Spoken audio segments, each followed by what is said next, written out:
नमस्कार, मैं हूं ममता सिंह। आप देख रहे हैं वर्ल्ड इन्फॉर्मेशन न्यूज। चलिए शुरुआत करते हैं इस वक्त से जुड़ी खास, बड़ी और विशेष खबरों से। रीवा में एक अनोखा मामला ये है कि लड़की का प्यार का मामला था। आरोपी ने 80 लाख की रकम लेने के बाद चोरी से सगाई की दूसरे लड़के से करती है, जिसका पता उसके पहले प्रेमी को चलता है, जिसके बाद युवक थाने पहुंचती है। काफी मुश्किलों के बाद लड़की के खिलाफ होती है। आरोपी के खिलाफ 420 जैसी धारा भी लगती है, लेकिन एफआईआर के पहले सबूतों की जांच होती है और विधिक राय ली जाती है, क्योंकि तब तक वह पूरे मध्य प्रदेश का अनोखा मामला था। एफआईआर के बाद आरोपी उच्च न्यायालय जबलपुर पहुंचता है। यह मामला अभी चल रहा है। आरोपी ने एक और बड़ी गलती करते हुए छेड़खानी का फर्जी मुकदमा करवाया, जिसमें उसके खिलाफ एक और मामला रीवा न्यायालय में दर्ज हुआ है, जिसने धारा 248 और 356 लगी है, जिसके बाद अब आरोपी कुल 4 धाराएं हो गई हैं।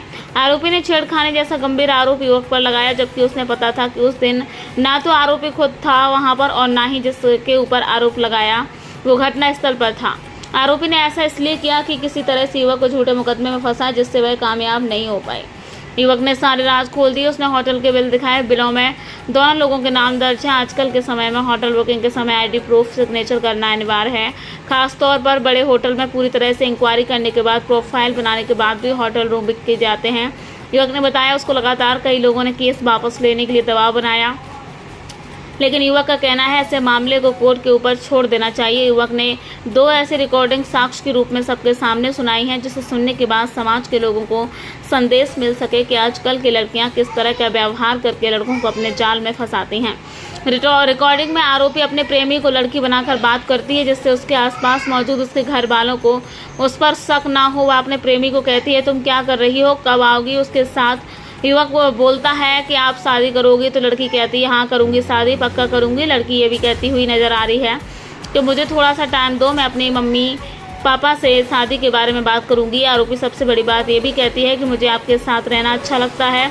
युवक ने खास तौर पर कहा कि उसकी जान को खतरा तो है, लेकिन ये लड़ाई समाज के हित के लिए अब आखिरी सांस तक लड़ूंगा।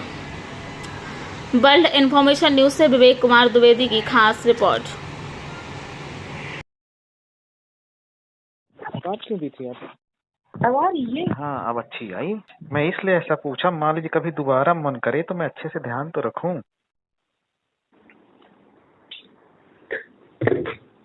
ये क्या कर रही हैं? बताऊं? हाँ, आप सच पानी पी रही थी, रुकिए। आप सच पी रहे सच बताएंगी तो मैं भी आपकी कसम मुझे अच्छी चीज बताऊंगा। मुझे आपके साथ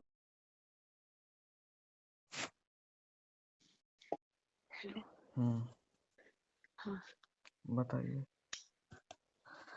संडे तक मम्मी को बैठा के अच्छे से सब बात कर सकती हैं कि नहीं? क्या बात करनी पड़ेगी, क्या क्या बोलना पड़ेगा? और सच में अगर रहना है, शादी का मन है और लगता है सही है, दोनों लोग आगे जाना है, ये सब चीजें भूल कर हटा के, तो फिर संडे को मम्मी से बात कर लीजिए। बात यही करनी है कि देखिए हम लोग इतने दिनों से बात कर रहे थे, एक दूसरे को पसंद कर रहे हैं। हाँ हम्म यार, पर इसके लिए थोड़ा सा टाइम दीजिए ना मुझे, प्लीज। देखिए आप ये बताइए, मैं पिछले 1 महीने से डिस्टर्ब हूँ क्या? क्या कर रही हो? कुछ नहीं, याद आ रही थी कि बहुत ज्यादा, हम्म ऐसे डर लग रहा था। काम हो गया? हम्म हम्म आपका हाँ कब करेंगे तुम? शाम को हाँ। बताइए। अब कब निकलोगी वहां से? कुछ क्लियर नहीं है। ठीक। क्या कर रही हैं? गेस्ट आए हैं? हम्म हम मुझसे शादी अपना करेंगे क्या? क्यों? ऐस करूंगी। पक्का? हम्म चलिए ठीक है, फिर रात को लगाइएगा। हम्म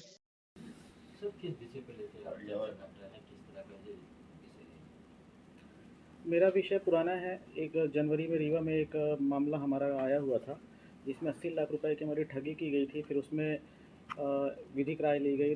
राय लेने के बाद एफआईआर होती है। एफआईआर होने के बाद काउंटर पे हमारे ऊपर ज़बरदस्ती एक मुकदमा थोपा जाता है।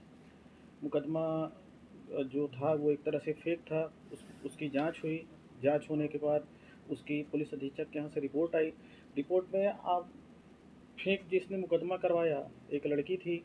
लड़की भी उस जगह पर उपस्थित नहीं थी। उसने अपने बहन का नाम लिखवाया, वो भी उपस्थित नहीं थी, ना ही कोई वहाँ पे था। फिर उसकी हमने आरटीआई के माध्यम से सारे जो डिटेल्स थे, सारे जो पेपर्स थे, हमने निकलवाया, पुष्टि किया। उसके बाद फिर इस मामले को हमने रीवा न्यायालय में प्रस्तुत करवाया, जिसमें धारा 248 356 मानहानि प्लस 50 लाख मानहानि के एवज में 50 लाख रुपए कारावास का एक जो प्रक्रिया है इसकी मांग की गई। और इसको बताना चाहूँगा कि देख सकते हैं ये 5/2 की शिकायत थी और ये एफआईआर के बाद काउंटर पे हुई। अब इसमें ये किया जा रहा है कि ज़बरदस्ती में फंसाने की कोशिश की जा रही, जगह जगह लोगों के द्वारा ऐसी सूचनाएं मिल रही हैं, धमकियां हो गई, केस वापस लेने का दबाव, समझौता, ऐसे कई ऐसी चीज़ें की जा रही हैं। तो आज मीडिया के सामने जब मैं आया हूँ, अपनी बातें रख रहा हूँ, इसके माध्यम से बताना चाहूँगा कि ये जो चीज़ें हो रही हैं इसमें अगर कोई भी अप्रिय घटना होती है या हमारी किसी चीज़ के साथ कोई भी अगर छेड़छाड़ होती है तो इसमें जो मुख्य आरोपी, उसका परिवार, एक दूसरा परिवार या जिन लोगों ने हमें फ़ोन मैसेज किया है इसमें, वो सभी लोग इसमें बराबर के भागीदार होंगे, बराबर की उन्हें भी सज़ा मिलेगी। इसलिए इस केस को न्याय प्रक्रिया के तहत कोर्ट में जैसा कि चल रहा है, एक केस चल रहा है हाई कोर्ट में, ये दूसरा कोर्ट केस जो है रीवा न्यायालय में आ गया है, उसको चलने दें, कोर्ट के फैसले का इंतज़ार करते हैं। आजकल वैसे बहुत सारे केसेस हो रहे हैं, तो इसमें जो शासन है वो काफ़ी अच्छे से काम कर रही है और इसमें कोई बच भी नहीं पा रहा है। सब जो सामूहिक जो सजा जो साथ दे रहे हैं, हर कोई फंस रहे हैं, तो इसको चलने दे जैसा चल रहा है।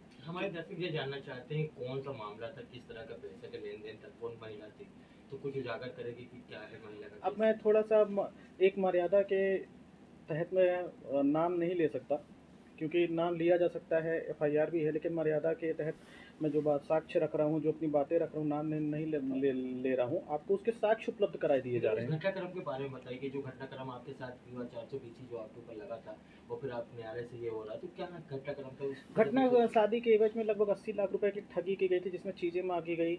उसके काफ़ी सारे वीडियोस, उसके साक्ष्य में पहले भी उपलब्ध करा चुका हूँ। अभी बहुत सारे साक्ष्य अभी हमारे पास हैं, क्योंकि जब ये केस शुरू हुआ उस समय थोड़ी सी मानसिक परेशानी की भी थी। उसके बाद हमने अपने आप को स्ट्रॉन्ग किया। ये केस धीरे धीरे जैसे टाइम निकलता चला गया, केस जब आगे बढ़ा, तो जब चीज़ें हमने शुरुआत में बताया था लगभग 922 पेज के सबूत हैं, तभी हमने इसको कई चरण में डिवाइड किया। डिवाइड करने के बाद इसमें हम बताना चाहेंगे कई हमने जो एविडेंस है पुलिस को सुपुर्द कर दिए, कोर्ट में सुपुर्द कर दिए, पेन ड्राइव में चीज़ें हमने दे दी और उसमें सारी चीज़ें पुष्टि हैं। लेकिन घटनाक्रम के बारे में नहीं बताया, क्या घटनाक्रम घटी वो तो बताएं कि किस जिस लड़की पर आपने आरोप लगाया था लेन देन ब्लैकमेल का, उसने आपके खिलाफ मानहानि भी लगाया था, तो उसको लेकर कोर्ट केस गए थे आप? नहीं, मानहानि नहीं लगाया, उन्होंने छेड़खानी लगाया। कोर्ट के संग गए, कोर्ट में उस जो उन्होंने केस लगाया था वो रद्द हो गया। रद्द होने का जो ये है, ये सिग्नेचर है नगर पुलिस अधीक्षक, ये 5/2 का है, ये केस ही रद्द हो गया। फिर हमने मानहानि इनके ऊपर लगाया, हमने रीवा न्यायालय में लगाया। ये 80 लाख रुपए का था, जैसा आप हमसे बार बार पूछ रहे हैं, तो मैं बताना चाहूँगा ये शादी के एवज में पैसे लिए गए थे और इन्होंने सगाई किसी और से कर ली और सगाई के दिन तक हमें फ़ोन, मैसेज, वीडियो कॉल करते रहे, फ़ोटो अपना भेजते रहे लगातार।